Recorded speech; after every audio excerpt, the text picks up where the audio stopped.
Presenting revolutionary road. वक्त होता है सन 1948 का, जहां में एक पार्टी में फ्रैंक नाम के एक लड़के को दिखाया जाता है। यही पार्टी में एक और लड़की होती है जिसका नाम अप्रैल है, जो एक एक्ट्रेस बनना चाहती है। और जब ये एक दूसरे से मिलते हैं तो पहली नजर में एक दूसरे को पसंद कर लेते हैं। जहां एक तरफ अप्रैल एक्ट्रेस बनना चाहती है, वहीं फ्रैंक भी अपनी जॉब से परेशान होता है। कुछ वक्त बीतता है और ये दोनों शादी कर लेते हैं और अब इनके 2 बच्चे भी हैं। फ्रैंक अपने परिवार और अपने दोनों बच्चों के साथ रेवोल्यूशनरी रोड मकान नंबर 115 में रहता है। यहाँ पर जो भी इनके आसपास के लोग हैं वो फ्रैंक और अप्रैल के प्यार के बारे में बहुत बातें करते हैं। वो इन्हें एक आइडियल कपल मानते हैं। पर फ्रैंक अपनी जॉब से सेटिस्फाइड नहीं होता। वो एक कंपनी में सेल्स डिपार्टमेंट में है। ये वही कंपनी है जहां उसके पिता ने 20 सालों तक काम किया था, लेकिन वो जानता है कि उसे अपने परिवार को चलाने के लिए अपने सपनों को, अपनी इच्छाओं को, कंफर्ट को भूलकर इस जॉब को करना होगा। वहीं अप्रैल जो कभी एक्ट्रेस बनना चाहती थी, अब उसके सपने भी खत्म हो चुके हैं। उसका परिवार ही उसका सपना है।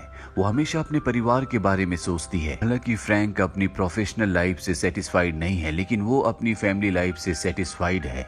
यहाँ पर सब इनके बारे में बात करते हैं, इनकी लव स्टोरी के बारे में बात करते हैं। एक दिन इनके पास में रहने वाली एक लेडी इनके घर पर आती है और कहती है कि मैं अपने बेटे जॉन को आपके पास लाना चाहती हूँ। वो अभी अभी मेंटल असाइलम से आया है। अब वो पूरी तरह से ठीक है। मुझे लगता है कि अगर वो आपसे बात करेगा तो उसे अच्छा लगेगा। अप्रैल उन्हें हाँ कह देती है। सबको लगता है कि इनकी जिंदगी में खुशियों के अलावा कुछ नहीं है, लेकिन ऐसा नहीं होता। अप्रैल हमेशा एक्ट्रेस बनना चाहती थी और अब उसका सपना पूरी तरह से खत्म हो चुका है और इस बात का दुख उसके दिल में हमेशा रहता है।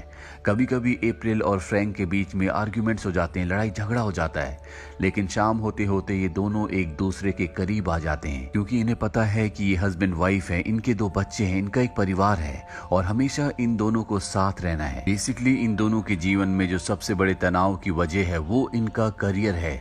जहां फ्रैंक एक तरफ अपनी जॉब को पसंद नहीं करता, वहीं अप्रैल के दिमाग में ये होता है कि वो एक्ट्रेस बन सकती थी, लेकिन वो एक्ट्रेस नहीं बन पाई।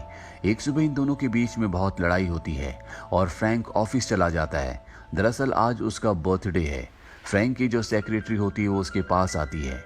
इसके बाद ये दोनों एक बार में जाते हैं जहां पर ये फ्रैंक का बर्थडे सेलिब्रेट करते हैं और बर्थडे सेलिब्रेट करने के बाद ये दोनों के दोनों फ्रैंक की सेक्रेटरी के घर जाते हैं और यहाँ इन दोनों के बीच में बहुत नज़दीकियाँ आ जाती है और इस तरह से इन दोनों का अफेयर शुरू हो जाता है। देर रात को फ्रैंक जब अपने घर पर पहुंचता है तो अप्रैल उसे कहती है कि तुम्हें बाहर ही कुछ देर इंतजार करना होगा और जब कुछ देर इंतजार करने के बाद अप्रैल उसे अंदर बुलाती है तो फ्रैंक देखता है कि वहां पर उसके दोनों बच्चे उठे हुए हैं। इन तीनों ने मिलकर उसकी बर्थडे पार्टी के लिए पूरा अरेंजमेंट किया होता है, जो देखकर फ्रैंक को बहुत खुशी होती है। उसकी पत्नी और उसके दोनों बच्चे उसके लिए बर्थडे सॉन्ग भी गाते हैं। अब जब उनके बच्चे सो जाते हैं तो फ्रैंक की पत्नी अप्रैल उसे कहती है कि हमारी जिंदगी में अब कुछ भी हैपनिंग नहीं रहा, हमें जिंदगी में नई शुरुआत की जरूरत है। इसीलिए मैंने तय किया है कि हम पेरिस शिफ्ट हो जाते हैं।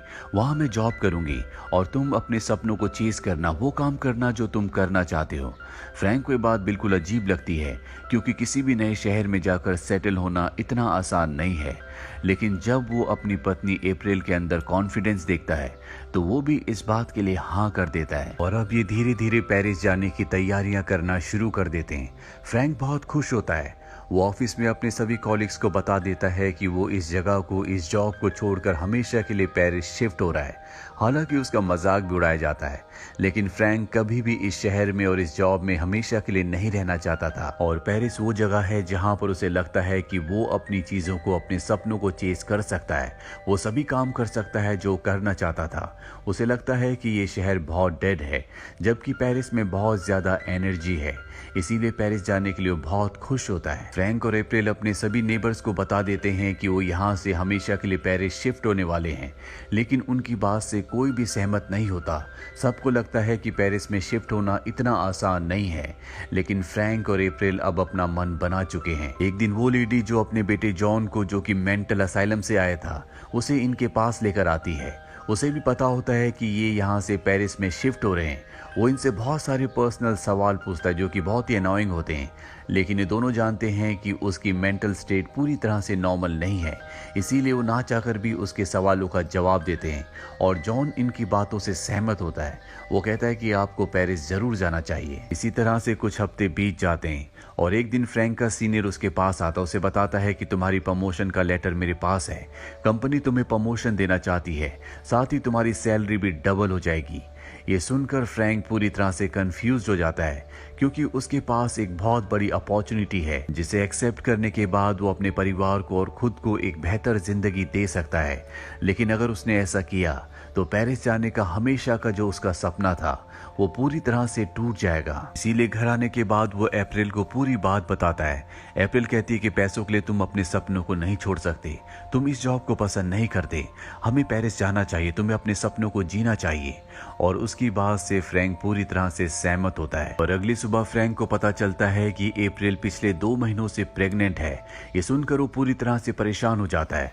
इन दोनों के बीच में आर्गुमेंट्स होते हैं। वो अप्रैल से कहता है कि तुम्हें मुझे पहले बताना चाहिए था।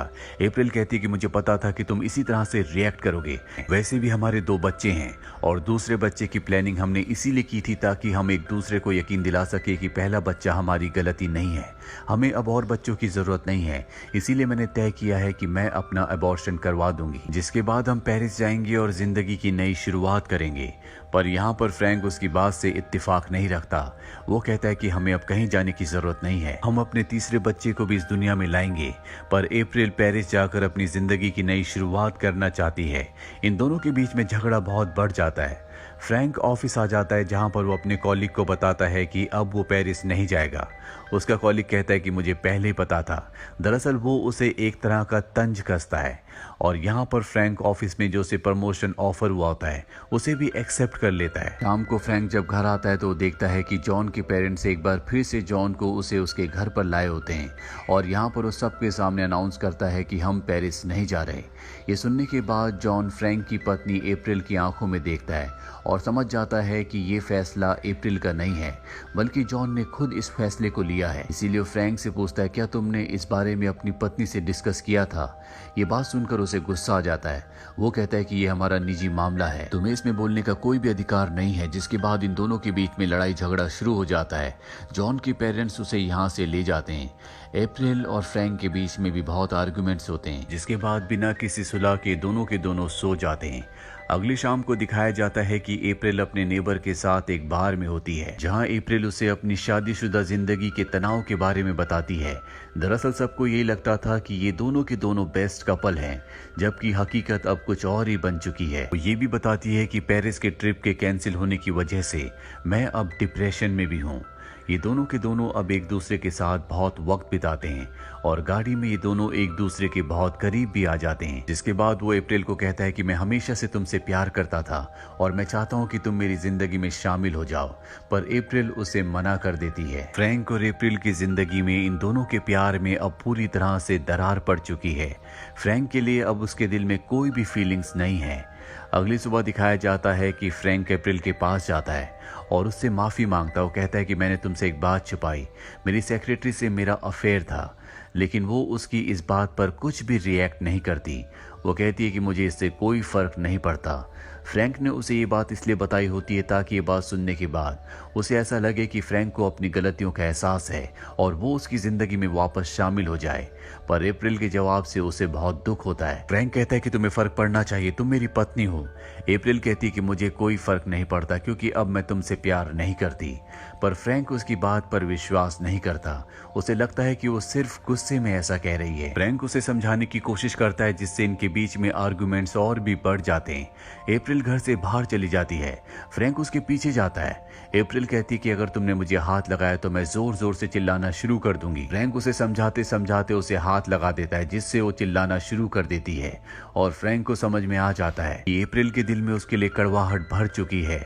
इसीलिए वो वहां से चला जाता और एक बार में पूरी रात बिताता है। अब इन दोनों को समझ में आ चुका है कि इनके बीच में सब कुछ खत्म हो चुका है।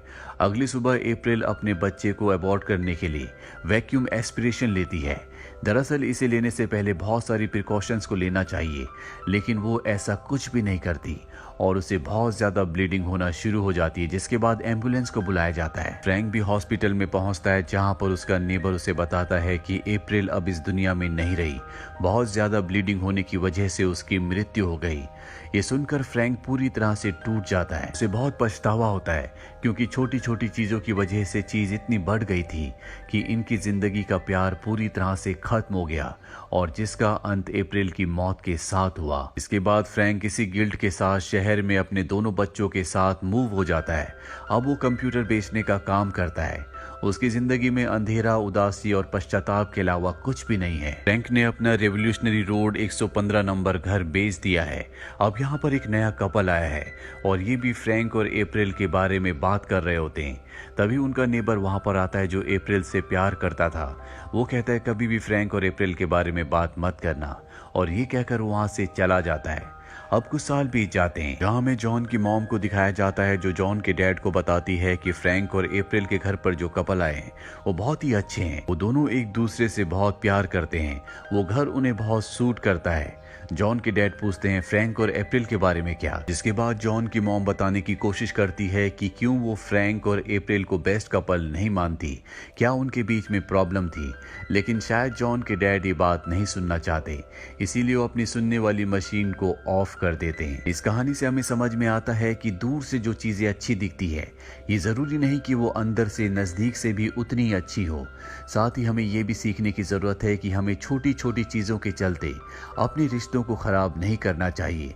कभी कभी छोटी छोटी चीजें बहुत बढ़ जाती है, इसीलिए कोई भी फैसला करते हुए हमें उन लोगों की सलाह लेनी बहुत जरूरी है जो हमारे अपने हैं, जो उस फैसले से जुड़े हुए हैं। जो लोग ऐसा करते हैं वो जिंदगी में हमेशा खुश रहते हैं।